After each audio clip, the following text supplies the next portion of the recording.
அனைவருக்கும் வணக்கம். கல் தோன்றி மண் தோன்றா காலத்தே முன் தோன்றிய மூத்த கொடி தமிழ்மொழி. இப்படி பெருமை வாய்ந்த தமிழ்மொழிக்கு கிமு 4500 ஆண்டுகளுக்கு முன் தொல்காப்பியர் தமிழ்மொழிக்கு இலக்கணம் எழுதினார்.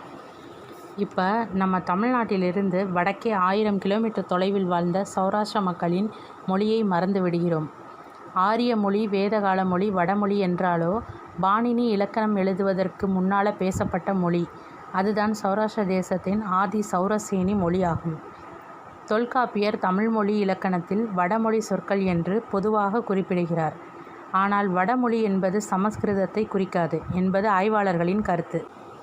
தொல்காப்பியர் தமிழ் இலக்கண நூலில் 29வது எழுத்து அதிகாரத்தில் ச, சை, சௌ, சு என்ற எழுத்தில் தொடங்கும் சொற்கள் வடமொழி சொற்களாக இருக்குமோ என்று ஐயப்பட வேண்டும் என்று கூறுகிறார். இதிலிருந்து சௌ அல்லது ச, யு என்பது சதுர கிளவியில் தொடங்கும் மொழி முதற் சொல்லாகிய சௌராஷ்டிர மொழியைத்தான் குறிக்கிறது. சௌராஷ்டிர மொழியை சுருக்கமாக சௌபாஷியை என்று சொல்வார்கள். 4500 ஆண்டுகளுக்கு முன் தொல்காப்பியர் வடக்கே பேசப்பட்ட சௌரசேனி மொழியை சௌமொழி என்று சொல்லாமல் சௌ எழுத்து அதிகாரமாக குறிப்பிடுகிறார்.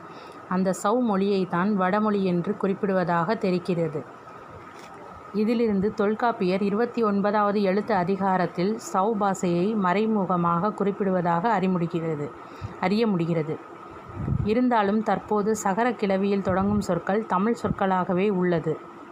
நன்றி, வணக்கம்.